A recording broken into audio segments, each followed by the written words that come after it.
और अगर केतु खाना नंबर 1 में बैठ गया तो चंद्र कहीं पर भी बैठा हो या चंद्र साथ में ही बैठा हो, 0 हो जाएगा और सूर्य आधा रह जाएगा। यहां पर आप लोगों को फिर से बताता हूं कि एक टॉपिक है जो कहीं और चैप्टर में लिखी हुई है, मगर आपको यहां बताता हूं कि खाना नंबर 1 में अगर केतु बैठा हो तो कहा जाता है कि केतु अगर खाना नंबर 1 में है, सूर्य हर तरह से उच्च का फल देगा। केतु कहीं भी हो, उच्च का फल देगा। अगर राहु खाना नंबर 1 में बैठ जाए तो सूर्य जिस घर में बैठा होगा उस घर को ग्रहण लगेगा।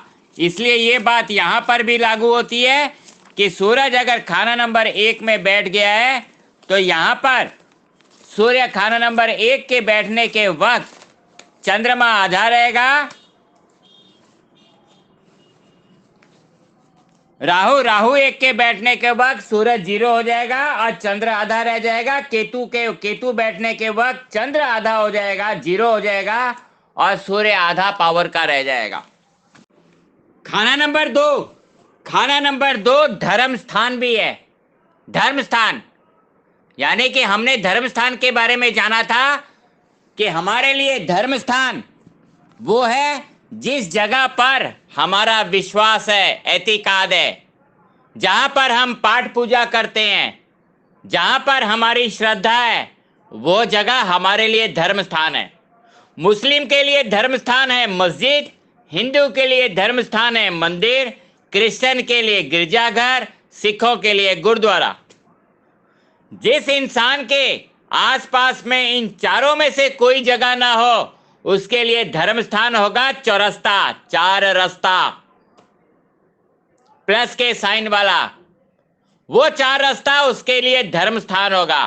या फिर कोई नास्तिक आदमी है जो मंदिर में नहीं जाना चाहता, वो चौरस्ते पर या बहती हुई नदी में सामान अगर जल प्रवाह करता है तो वो भी उसका धर्म स्थान बन गया। उसका कारण है कि आप चौरस्ते पर कोई सामान रखो तो या तो उसके ऊपर से ट्रक चला जाएगा, तो वो सामान रास्ते पर बिखरेगा, आस्ते आस्ते जब बारिश आएगी उसका असर नाली में जाएगा, नाली से नाले में जाएगा, नाले से नदी में जाएगा, नदी से समंदर में मिलेगा, आखिर में वो समंदर में मिल गया। अगर आप मंदिर में चढ़ाते हो, शिवलिंग पर चढ़ाते हो, तो शिवलिंग पर जो जल चढ़ा वो नाली में गया, नाली से नाले में गया, नाले से नदी में गया, नदी से फिर समंदर में मिल गया। यानी कि आप इस दुनिया में कहीं पर भी कोई भी चीज चढ़ाओ वो सारी चीजें समंदर में ही मिलेंगी, आज नहीं तो 20 साल बाद। आज नहीं तो 20 साल बाद। मगर कुछ चीजें हम ऐसी बताते हैं जो कहते हैं गहरे पानी में डालो, जैसे खास करके सूर्य बुध शुक्र के पावर में मिलने से हम कहते हैं तांबे का लोटे में हरी मूंग साबुत भरकर कली का टाका लगाकर उसको गहरे पानी में डालो ताकि वो उसका असर समुद्र में जाकर ना मिले। पानी में डाल के रखो ताकि वो कभी निकले नहीं, सूर्य बुध हमेशा दबे रहें, शुक्र आजाद हो जाएगा। तो जब बताया गया है तब वो उपाय करना है। जैसे शनि 6 के लिए कहा गया है, मिट्टी के कुज्जे में सरसों का तेल भरकर सीमेंट से बंद करके गले में 4 ईंटें डाल के मटके के उसको तालाब के कीचड़ वाले पानी में दलदली जमीन में दबा दो ताकि वो शनि का तेल हमेशा पाताल में दबा रहे। तो जहां पर बताया गया कि उस चीज को वहीं पर स्थापित करो, वो चीज वहीं पर स्थापित होगी। कुछ चीजों को कहा है जमीन में गाड़ दो, तो इसका मतलब है उसका असर नदी में नहीं जाए, उसका असर नदी में नहीं जाए, पानी में ना जाए। मगर जो रास्ता चौरस्ते पे रखोगे, जो नदी में जल प्रवाह करोगे, जो मंदिर में रखोगे, उसका असर एक ना एक दिन समंदर में जाकर मिलेगा ही मिलेगा। तो धर्म स्थान हमारा वो स्थान जिसके ऊपर हम विश्वास करते हैं, श्रद्धा करते हैं, पूजा करते हैं, वो धर्म स्थान है। या फिर नदी हमारे लिए धर्म स्थान है, या फिर चौरस्ता हमारे लिए धर्म स्थान है।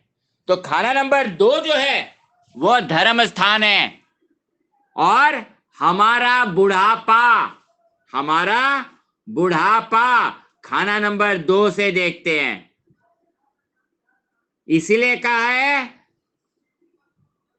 दूसरे घर के जो ग्रह हैं वो अगर जवानी में इंसान को नहीं तारेंगे तो बुढ़ापे में आकर तो जरूर तारेंगे। बुढ़ापे में आकर जरूर तारेंगे, यानी कि जरूर अच्छा करेंगे बुढ़ापे में। घर चलकर जो आवे दूजे ग्रह किस्मत बन जाता है। खाली पड़ा घर 10वां जब टेवे सोया हुआ कहलाता है।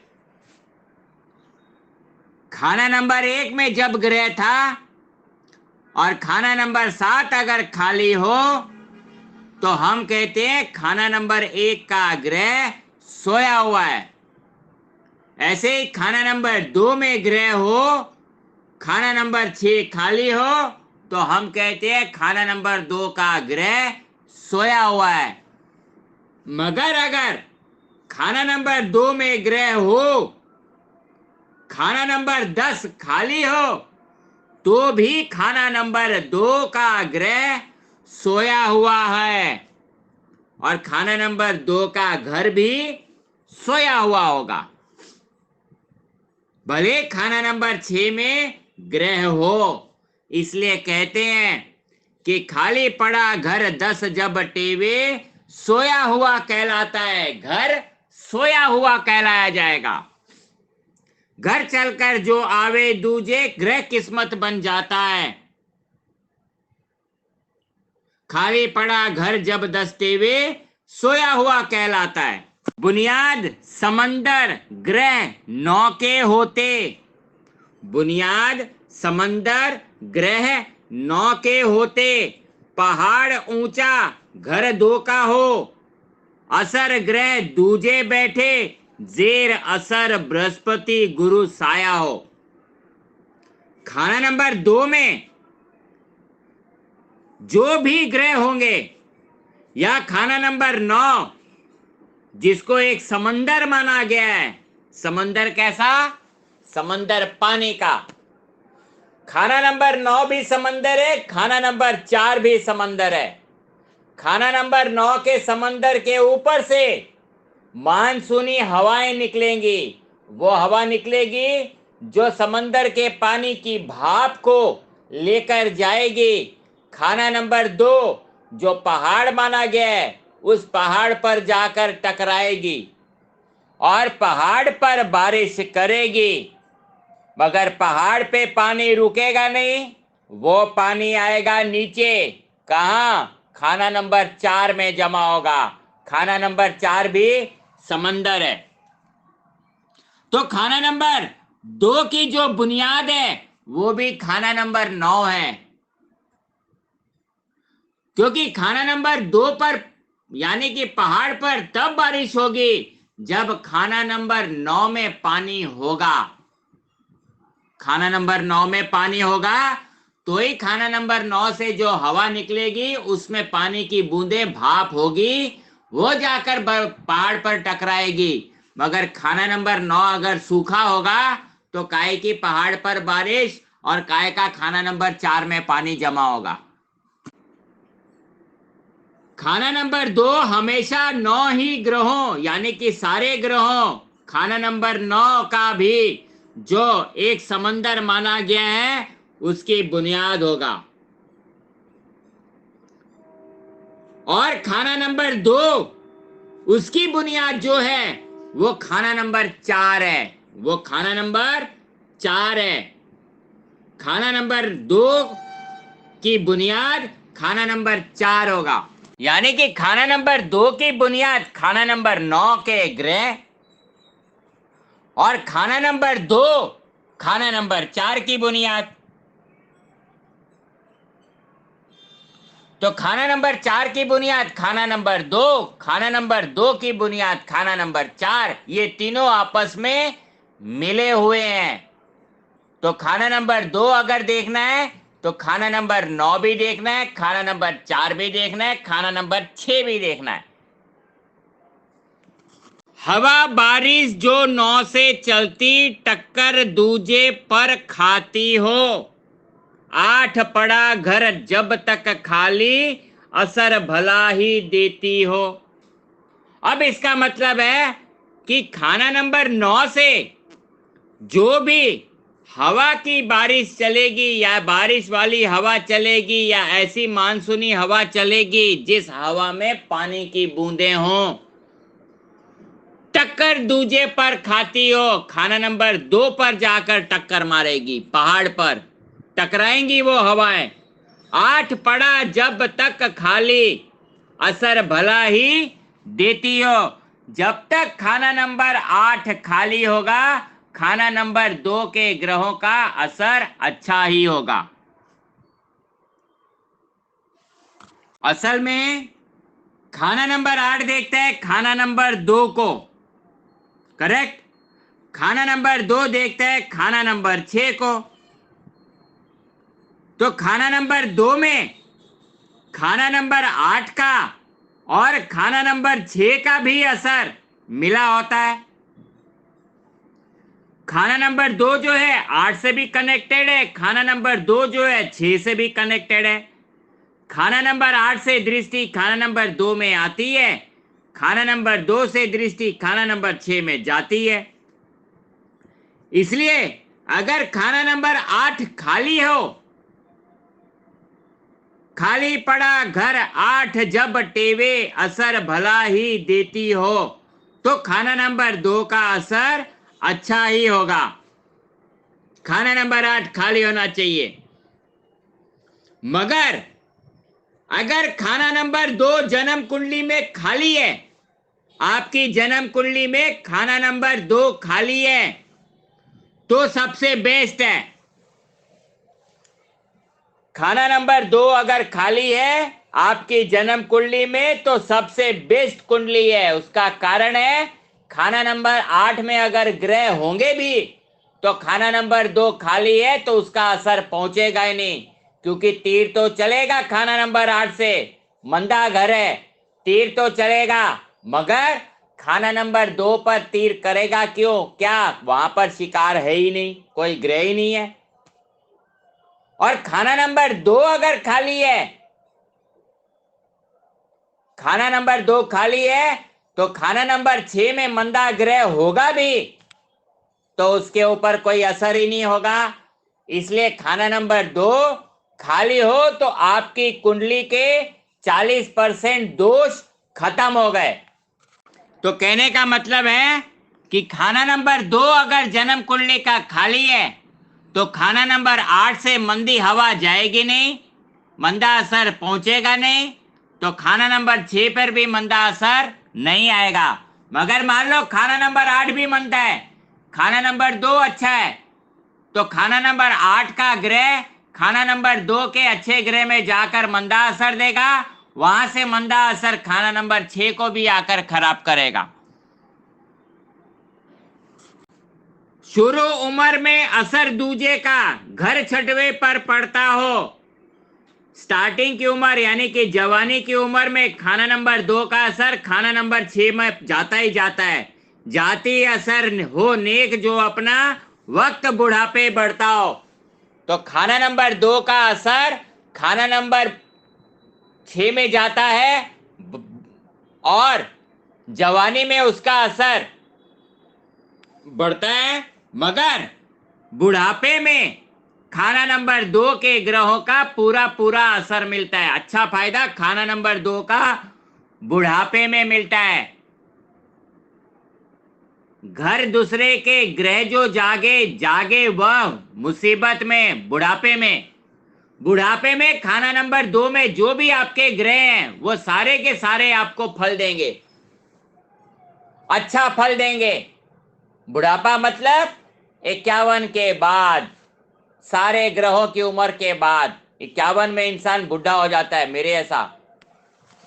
खाना नंबर 2 में मंगल बुध यानी कि सूर्य शनि अगर हो या पापी ग्रह बैठे हो तो जन्म कुंडली वाले के ऊपर कोई मंदा असर नहीं पड़ेगा, क्योंकि यहाँ पर राहु जो है बृहस्पति के कंट्रोल में रहता है, बृहस्पति के कंट्रोल में रहता है। मंदिर में दिया तो जलता है, धुआं होता है। इसका मतलब है कि राहु यहाँ पर बैठकर जन्म कुंडली वाले का बुरा कुछ नहीं करेगा, मगर इसका मतलब ये नहीं कि अच्छा ही करेगा, सिर्फ इतना है कि बुरा नहीं करेगा। लोग फिर समझते हैं कि बहुत अच्छा है, अच्छा नहीं है। अगर पुलिस वाला, ट्रैफिक पुलिस वाला या पुलिस वाले अगर नरम पड़ गए तो दुनिया चल पड़ी, चल गई दुनिया, क्योंकि पुलिस वाले को थोड़ा हार्श तो रहना ही पड़ेगा। यहां पर राहु एकदम शांत रहता है। अब आते हैं केतु के ऋण पर। केतु के ऋण से हमको समझना चाहिए कि केतु हमारा लड़का है, केतु हमारी टांगे हैं, केतु हमारे जोड़ हैं, हमारे शरीर के जितने भी जोड़ हैं वो केतु हैं। पंडित जी ने ये स्टोरी को भी बहुत इंटरेस्टिंगली समझाया है, मगर हमने स्टोरी नहीं पढ़नी है, हमने स्टोरी में से कुछ चीजें उठानी है और उन चीजों को नोट करके रखना है। ये हमारी प्रेडिक्शन में, हमारे उपाय में, हमारी सावधानियों में काम आते हैं। तो पंडित जी लाल किताब में कहते हैं कि बच्चे खेल रहे थे, छोटे बच्चे इधर उधर भाग रहे थे और साथ में कुत्तों के बच्चे भी शामिल हो गए। तो कुत्ते क्या है, कुत्ता क्या है या कुत्तों के बच्चे क्या है? वो केतु है। बच्चे क्या है? लड़के, केतु है। अचानक कोई मुसाफिर आया, बच्चे सड़क पर खेल रहे थे, कुत्तों के बच्चे भी बच्चों के साथ में। सामने से एक मुसाफिर आया। मुसाफिर क्या है? मुसाफिर है केतु, मुसाफिर केतु है। सामने से एक अचानक मुसाफिर आया, उसका पांव फिसला, तो पांव क्या है? पांव भी केतु है। कुत्ते के मुंह पर लगा, वो मुसाफिर फिसला, कुत्ते के मुंह पे लगा जिसके साथ में बच्चे खेल रहे थे। कुत्ता अपनी जान बचाने के लिए दूसरे मासूम बच्चे पर झपटा, तो कुत्ता, जैसे कुत्ते के लात लगी, कुत्ता भागा किसी बच्चे के पीछे। बच्चा डर गया, बच्चा वहां से भागा रोड के ऊपर। रोड पे गाड़ी आ रही थी, गाड़ी से एक्सीडेंट हो गया, वो बच्चा मर गया। तो लड़का सड़क पर भागा, तो सड़क क्या है? सड़क शनि है। मोटर क्या है? यानी कि गाड़ी क्या है? गाड़ी भी शनि है। जो लड़का मरा, उसकी मां अपने छोटे बच्चे को घर की छत पर नहला रही थी। बच्चा छोटा था, वो नहला रही थी पानी के टब में। आप लोग जो दिल्ली वगैरह में रहते हो उनको पता है कि वहां पर लोहे के टब मिलते हैं, जिसके अंदर हम लोग फंक्शंस जब होता है तो उसमें बर्फ डाल के कोल्ड ड्रिंक वगैरह डालते हैं। वो टब में नहला रही थी छोटे बच्चे को।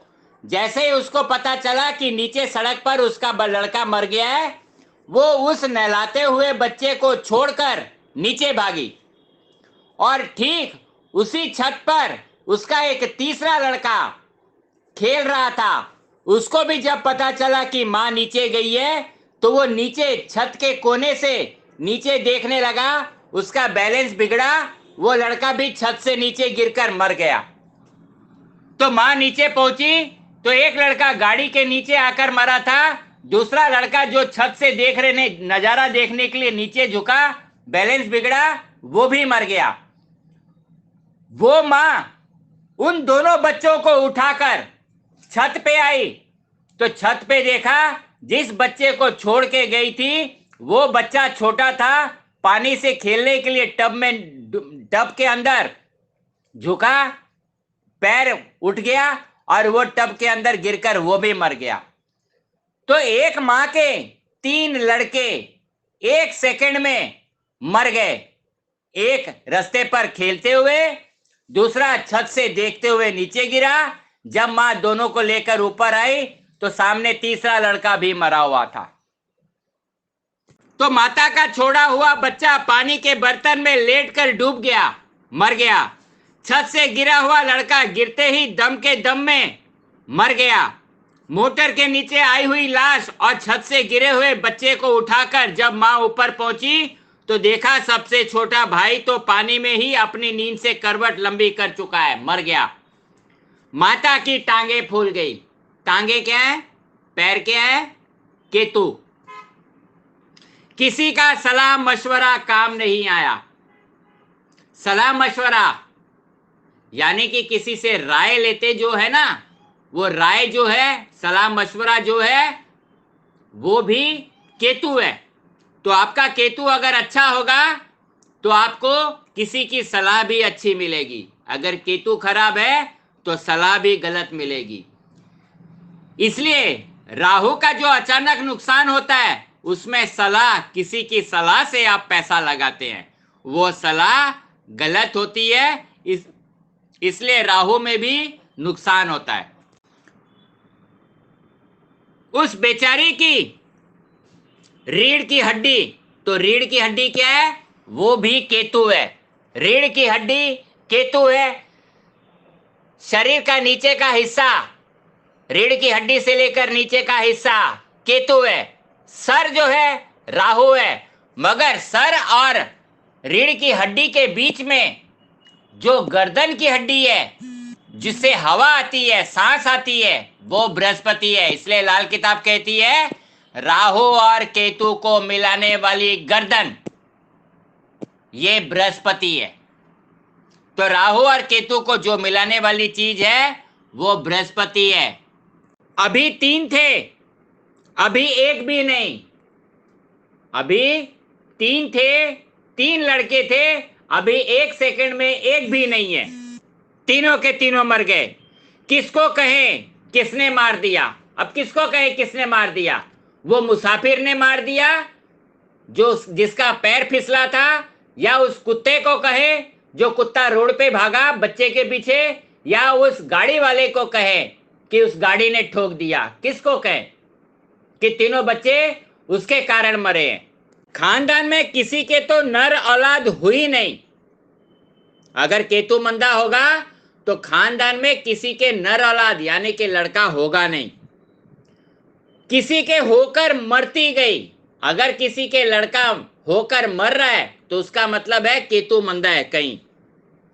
किसी की जब चलने फिरने के वक्त पहुंची तो टांगों ने जवाब दे दिया। और किसी का लड़का थोड़ा सा बड़ा हुआ, बच भी गया, तो उसकी टांगों में प्रॉब्लम आ जाएगी। तो टांगों में अगर प्रॉब्लम आती है, जो लंगड़ापन है, वो शनि है, वो शनि है। अगर फिर भी किसी की जुबान जवानी देखी तो कानों से बहरा हो गया। और अगर कोई पैरों से लंगड़ा नहीं हुआ तो वो कानों से बहरा हो जाएगा। तो कानों से बहरा होना यानी कि कान क्या है? केतु। कान में प्रॉब्लम यानी कि केतु की प्रॉब्लम। पेशाब की बीमारियों से दुखिया, पेशाब की नाली, पेशाब का रोग लगना, ये भी मंदे केतु की निशानी है। अधरंग होना, हाफ पैरालाइज होना, ये भी मंदे केतु और राहु की निशानी है। अगर अपना खानदान बचा तो मामू खानदान की मिट्टी उड़ गई। तो छोटा मामा जो है वो केतु है।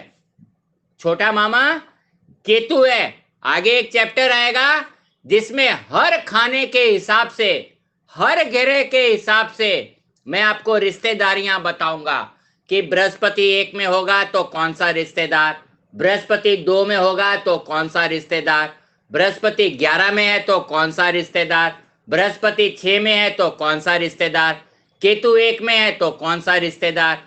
हर ग्रह को हर खाने में बिठाकर हम रिश्तेदार बनाएंगे। तब आपको प्रेडिक्शन आपकी और सही हो जाएगी कि यहां पर अगर केतु बैठा है तो इस रिश्तेदार को प्रॉब्लम आएगी। ऐसे ही हम ग्रहों को, हर ग्रह को बिठाकर यह भी देखेंगे कि हमको कौन सा व्यापार करना चाहिए। तो ये सब आपके बेसिक क्लास के ही चैप्टर है। तो मामू खानदान की मिट्टी उड़ गई, यानी कि अगर लड़का हमारा अच्छा है तो हमारा मामा जो छोटा मामा होगा उसको अगर तकलीफ है तो समझो केतु हमारा मंदा है। हम ये ना समझे कि हमारे लड़के अगर सही सलामत है तो हमारा केतु मंदा नहीं है जन्म कुंडली में, मगर हमारा मामा अगर छोटा तकलीफ में है तो आप समझ लो आपका केतु मंदा है। अव्वल तो कोई नेक सलाह मिलेगी नहीं, तो नेक सलाह मिलना भी अच्छे केतु की निशानी है।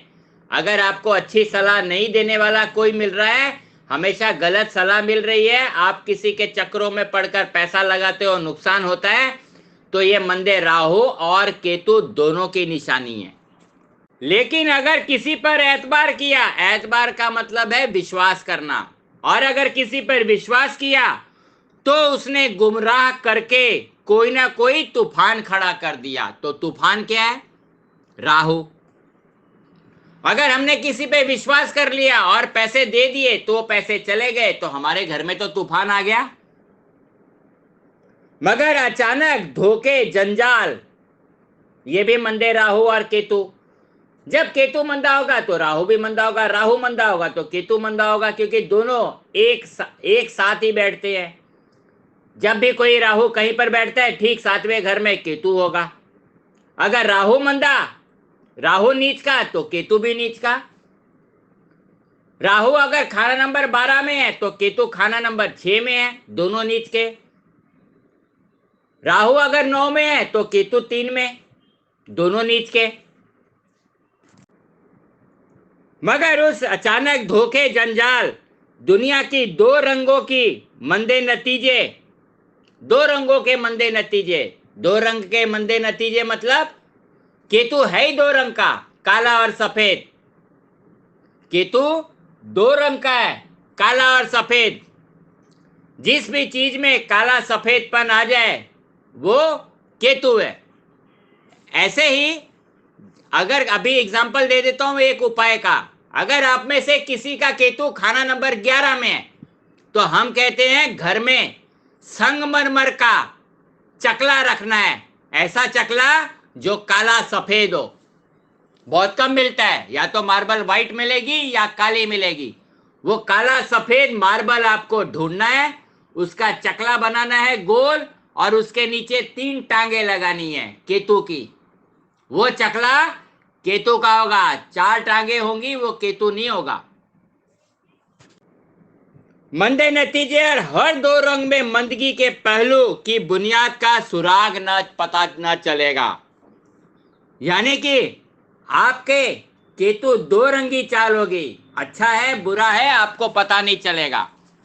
तो आपका केतु जब मंदा है तो पैरों की तकलीफ, रीढ़ की हड्डी की तकलीफ, पेशाब की नाली की तकलीफ, पेशाब के रोग, कमर में दर्द, जोड़ों में दर्द, बेटों को तकलीफ, बेटों को तकलीफ नहीं तो बेटे के कान को तकलीफ, कानों को तकलीफ नहीं तो मामा को तकलीफ, वो भी खास करके छोटा मामा। दूसरा, आपको सलाह मशवरा अच्छा नहीं मिलेगा। तो ये जो सारी चीजें हैं ये मंदे केतु की निशानी है।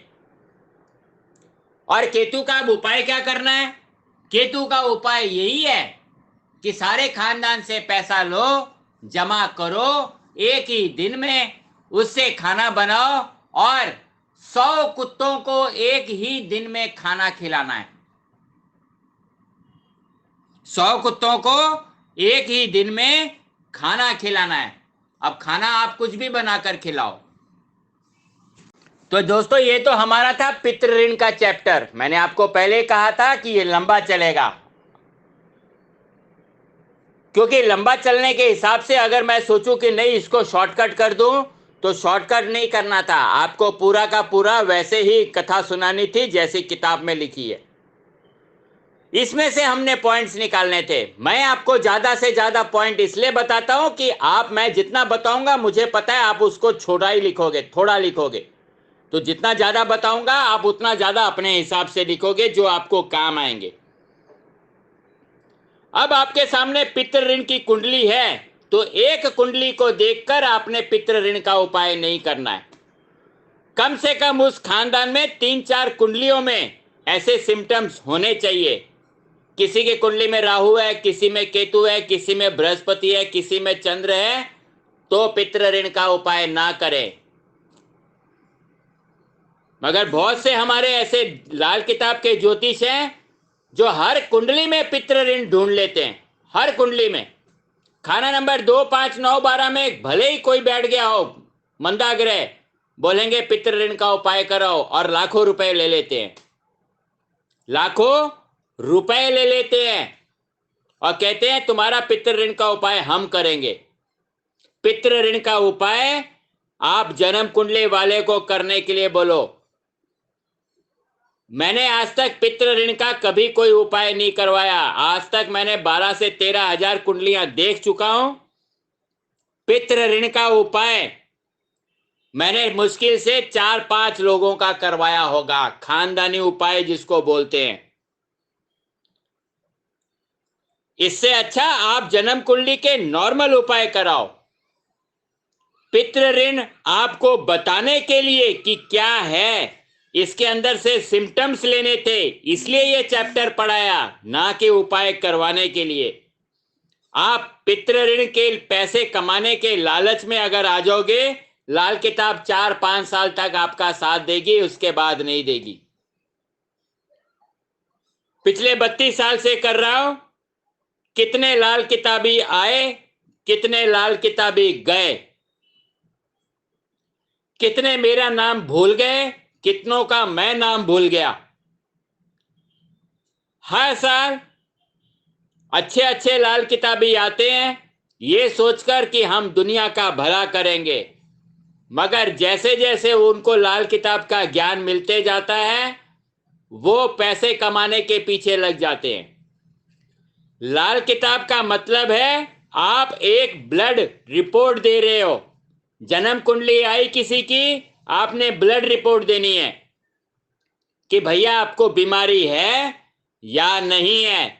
नहीं है तो भी बताना है तो भी बताना है, अपनी फीस लेनी है। आप ब्लड रिपोर्ट लेने जाते हो, डॉक्टर कहता है कि भैया शुगर वगैरह टेस्ट कराओ, ब्लड शुगर वगैरह, मुझे डाउट है कहीं टाइफाइड तो नहीं है। आप जाते हो ब्लड बैंक, रिपोर्ट देते हो, उसमें आता है कि आपको टाइफाइड नहीं है, तो क्या आप ब्लड बैंक वाले को, ब्लड रिपोर्ट देने वाले को पैसे नहीं दोगे? आप ये बोलोगे कि साहब मेरे को तो ब्लड रिपोर्ट मेरी ठीक है, पैसे काहे के?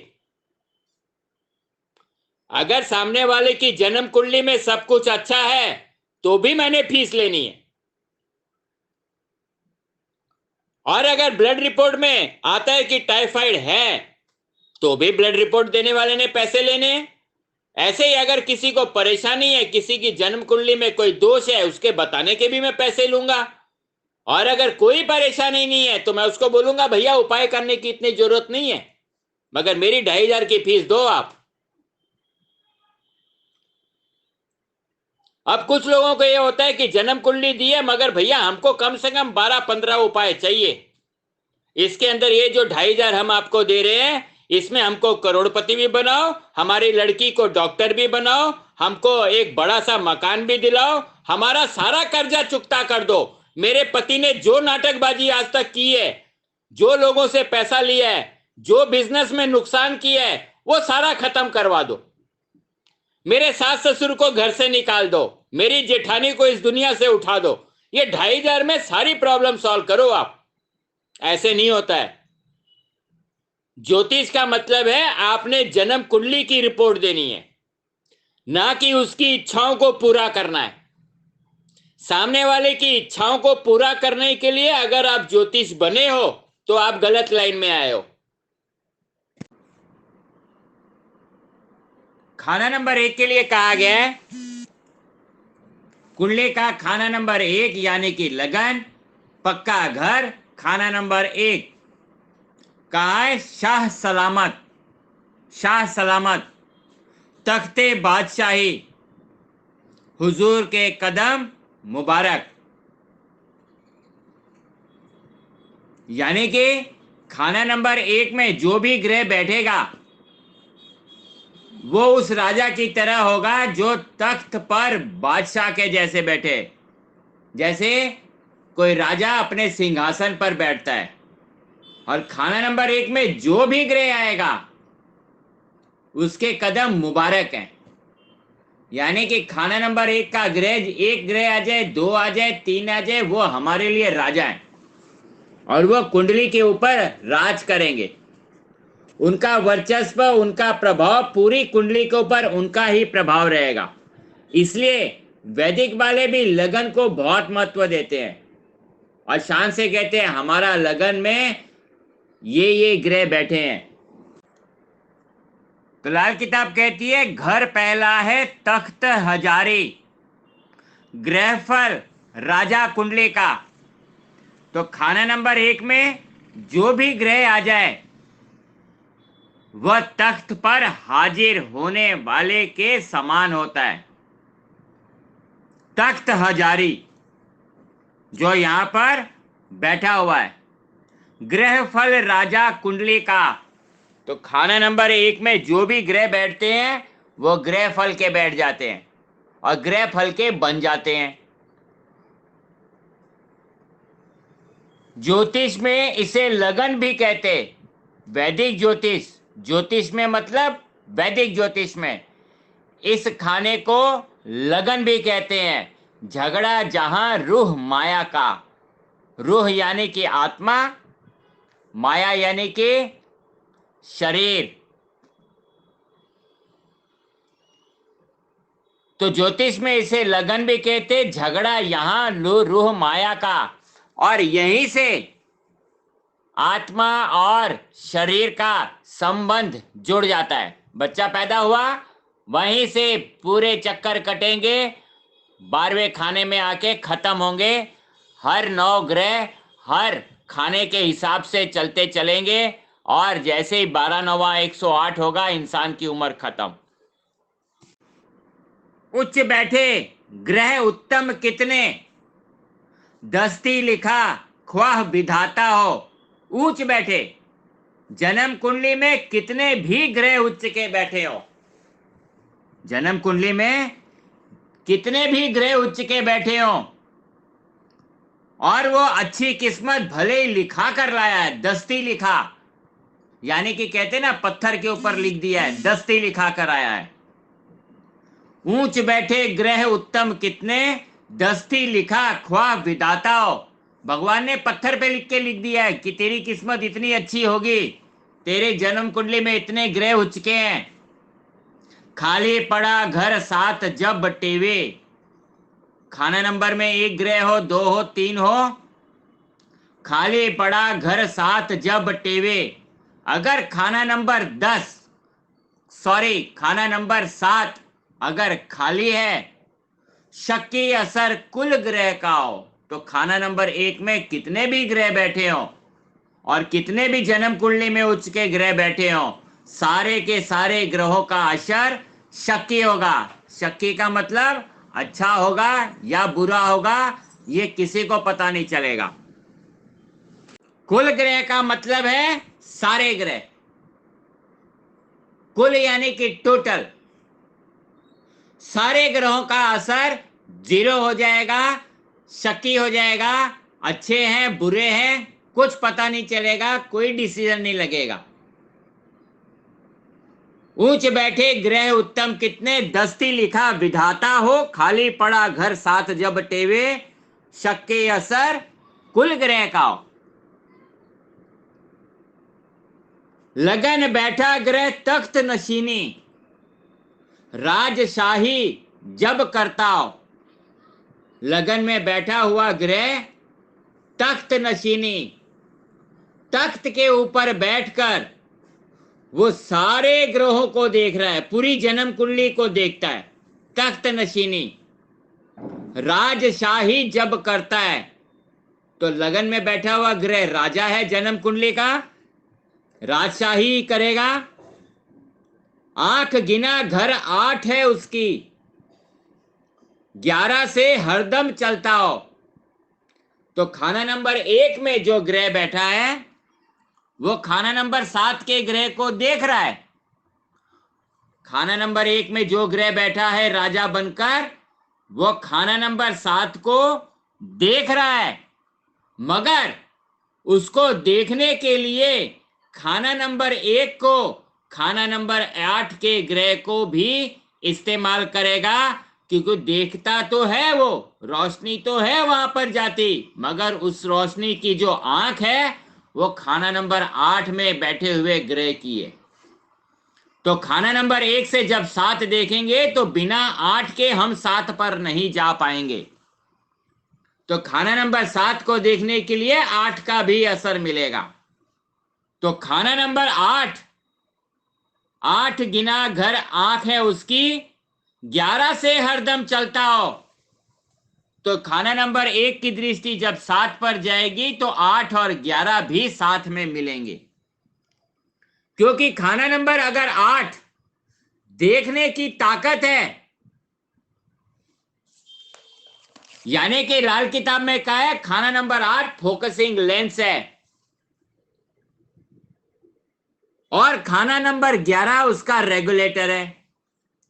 आप लोगों ने बाइनाकुलर देखा होगा, बाइनाकुलर, ये जो पूरा बाइनाकुलर है, बाइनाकुलर की तरफ जब आप देखते हो तो वो खाना नंबर 7 है, 1 है, और जो सामने वाली चीज है वो खाना नंबर 7 है।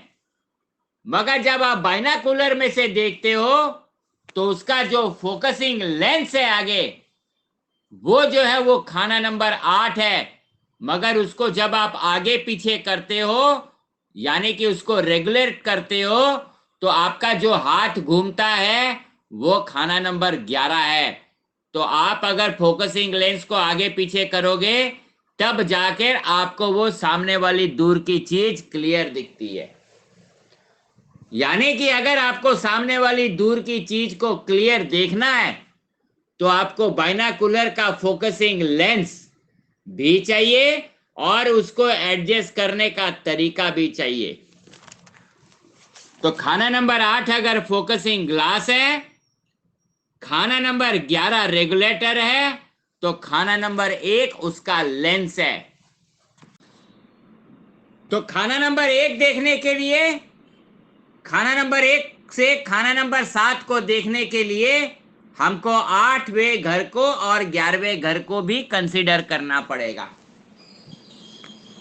तब जाकर खाना नंबर 7 का रिजल्ट पूरा मिलेगा।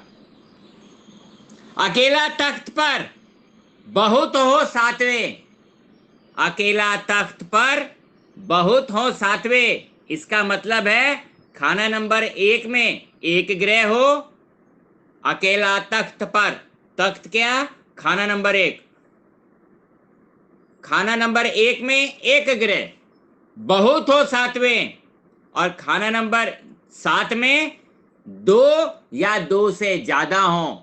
खाना नंबर 1 में 1 ग्रह, खाना नंबर 7 में 2 या 2 से ज्यादा हो, तब कहेंगे ना अकेला तख्त पर बहुत हो 7वें, राजा वजीरी होती है।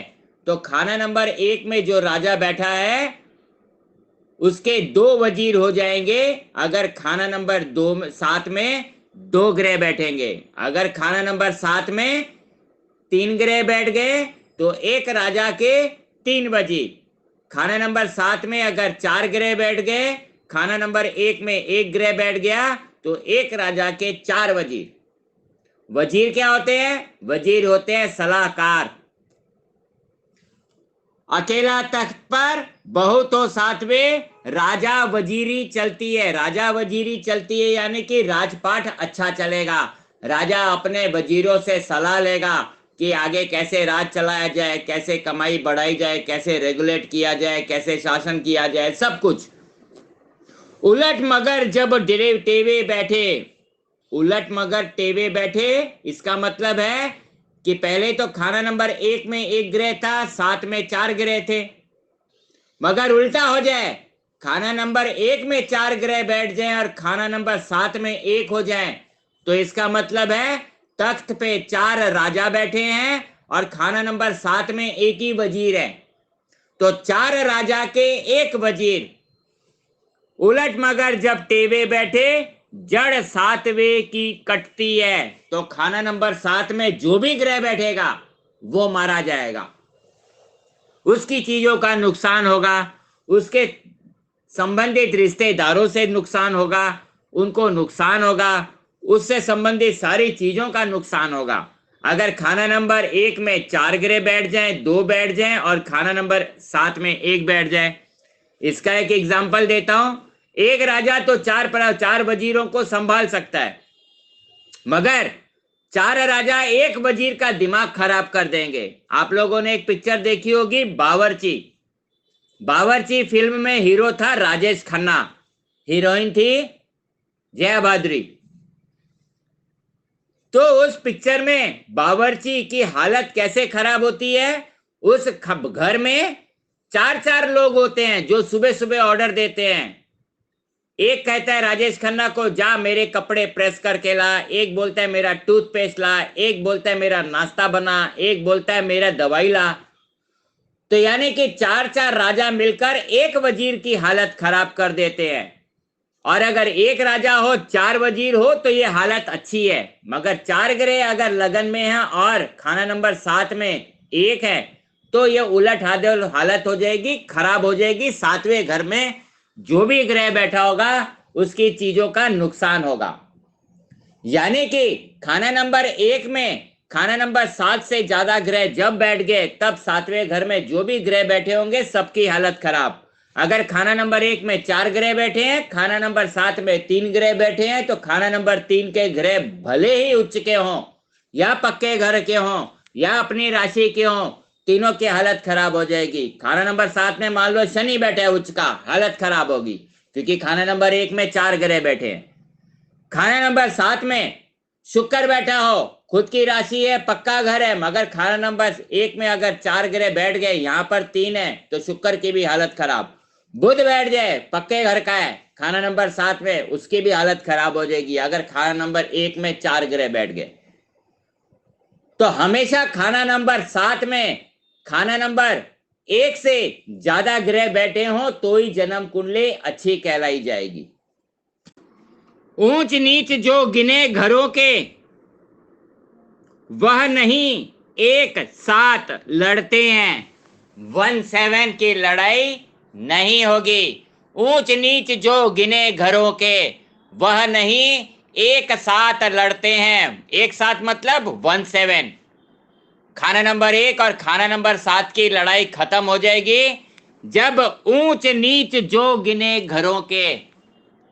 अब खाना नंबर 1 में कौन उच्च का होता है? खाना नंबर 1 में उच्च का होता है सूर्य। खाना नंबर 7 में उच्च का कौन होता है? खाना नंबर 7 में उच्च का होता है शनि।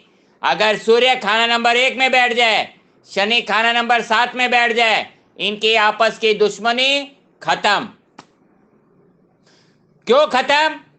क्योंकि सूर्य वहां पर बैठा है जहां पर शनि का नीच का घर है, खाना नंबर 1।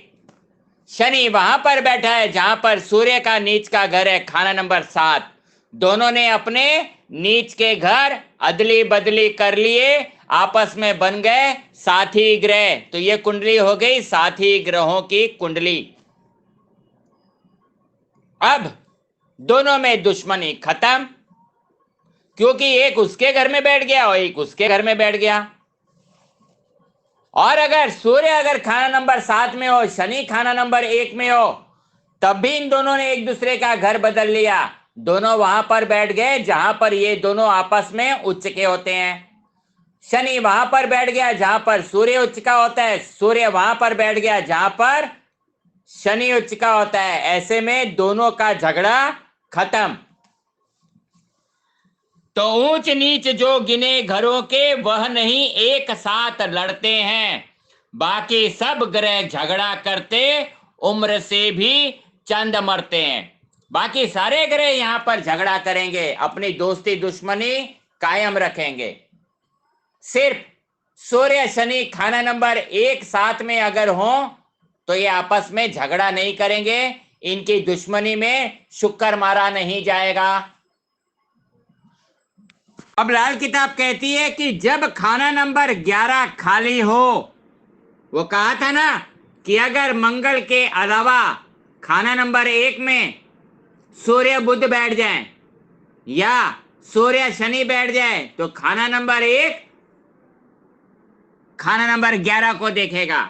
मगर अगर खाना नंबर 11 खाली है तो खाना नंबर 1 का ग्रह अपना असर करने के ताल्लुक में मेंढा यानी कि टेढ़ी चाल का हो जाएगा, टेढ़ी चाल चलेगा, जैसा कि उस वक्त टेवे में बुध हो।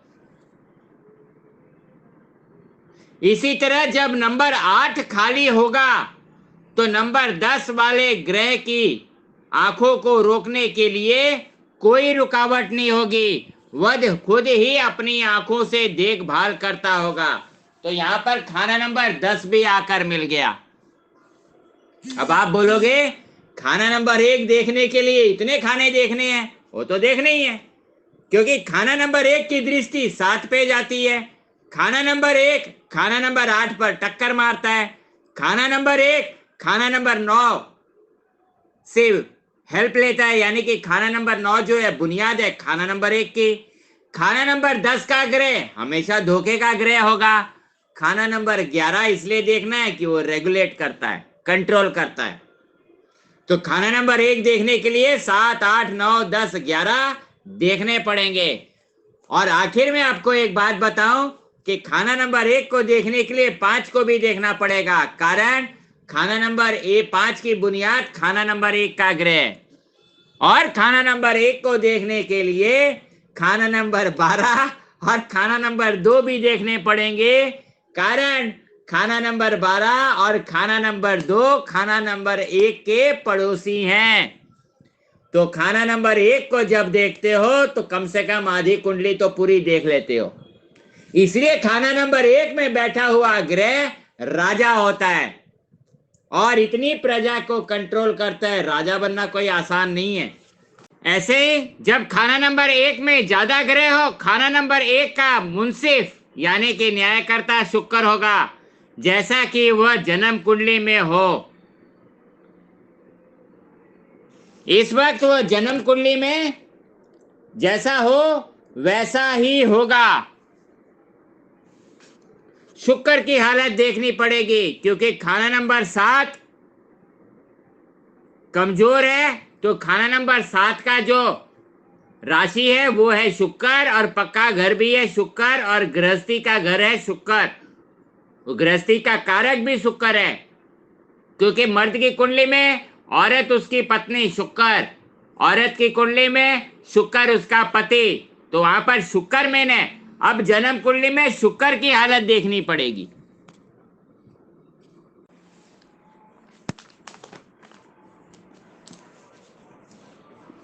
अब आते हैं कि जो भी ग्रह खाना नंबर 1 में बैठेगा उस ग्रह की ताकत दूसरे ग्रहों के मुकाबले में कितनी होगी,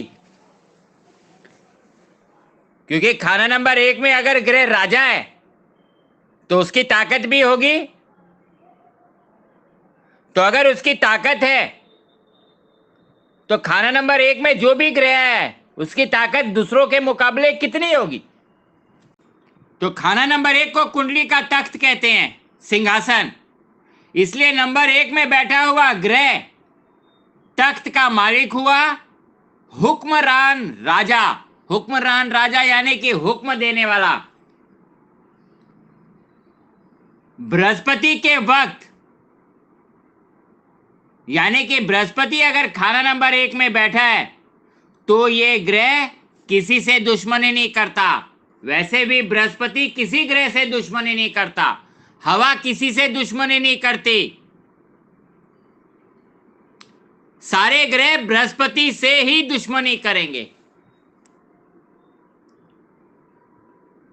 बृहस्पति के वक्त चंद्रमा अपनी आधी पावर का होगा। अगर बृहस्पति के साथ चंद्र बैठ गया तो चंद्र अपनी आधी पावर ही देकर बैठा होगा खाना नंबर 1 में, और बृहस्पति के साथ शुक्र अगर बैठ गया तो वो 1/4 होगा। यानी कि 1/4 25% पावर रह जाएगी। ऐसे ही शनि 3/4 और केतु 5/6 होगा। बृहस्पति खुद सूरज राहु के वक्त चुप रहेगा। अगर बृहस्पति के साथ सूरज बैठ गया या राहु बैठ गया तो बृहस्पति शांत रहेगा। इसका मतलब ये नहीं कि बृहस्पति खराब हो गया।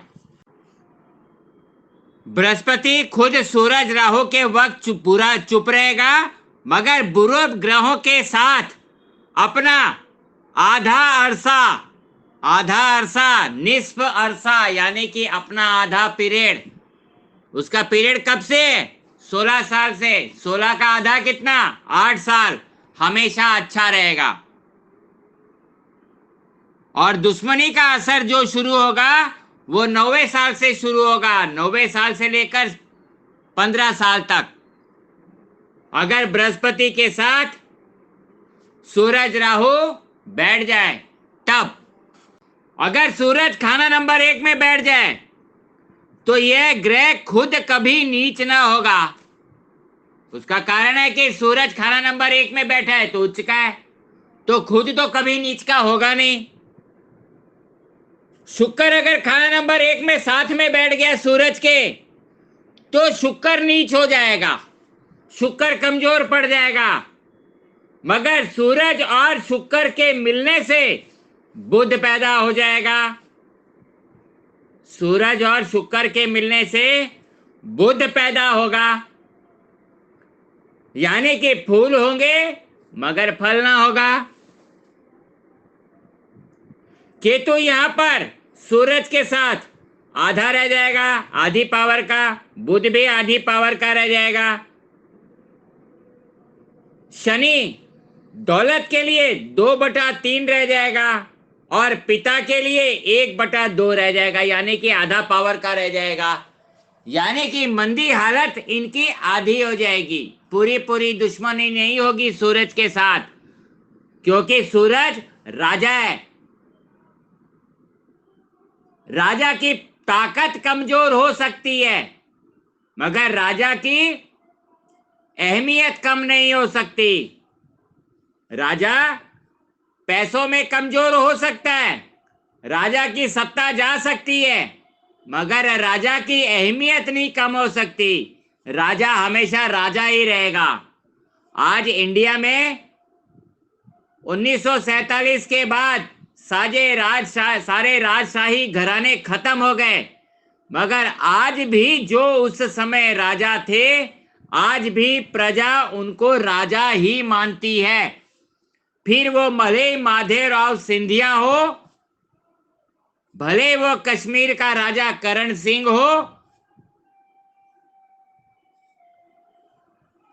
भले राजस्थान की जो मुख्यमंत्री है वो वहां की हो, उनको लोग राजा ही मानेंगे। तो राजा का राजा राजपाट रहा नहीं, मगर राजा की अहमियत पूरी है। तो खाना नंबर 1 में जो भी ग्रह होगा वो है राजा। उसके साथ बैठने वाले ग्रहों की ताकत कम होगी, मगर उसका परसेंटेज है। आपको परसेंटेज देखने की जरूरत नहीं है, आपने ये कैलकुलेट नहीं करना है कि उसकी कितनी पावर कम हो गई। खाली इतना है कि उसके साथ जो ग्रह बैठेंगे वो ताकत के पैमाने में कमजोर होंगे, वो ग्रह कमजोर नहीं होगा। चंद्र के वक्त कोई दुश्मनी नहीं करेगा। चंद्र अगर खाना नंबर 1 में बैठा है और खाना नंबर 1 में ही उसके साथ दूसरे और भी ग्रह बैठ जाएं तो चंद्र को कोई फर्क नहीं पड़ेगा, क्योंकि चंद्र यहां पर तख्त पर बैठने वाली रानी बन गया है। चंद्र तख्त पर बैठने वाली रानी विक्टोरिया जैसे बन गया है। यह ग्रह खुद अपना नेक असर किसी के साथ होने पर घटा लेता है। यह ग्रह खुद अपना असर घटा लेगा। राहु भी यहां पर चंद्र के साथ आधी ही ताकत का होगा, यानी कि राजा के सामने हर ग्रह की ताकत कम है, भले कोई बैठ जाए। शुक्र अगर खाना नंबर 1 में बैठ गया तो यह ग्रह किसी को नीच नहीं करेगा। नीच नहीं करेगा, यानी कि किसी ग्रह को नुकसान नहीं देगा। दूसरे ख्वाह इसको नीच करते हो, यानी कि चंद्र अपनी चंद्र अगर बैठेगा इसके साथ तो आधी ताकत का शनि तो 1/3 हो जाएगा। अब खाना नंबर 1 में शनि चंद्र के लिए 1/3 हुआ है,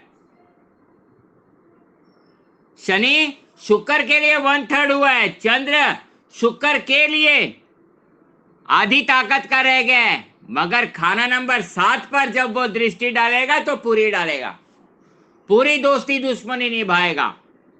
सिर्फ राजा के लिए ये ग्रह अपनी ताकत घटा लेते हैं। राजा की कुर्सी हमेशा दूसरों की कुर्सी से ऊंची रहेगी और बड़ी रहेगी, ये बात आप अपने दिमाग में बांध लो।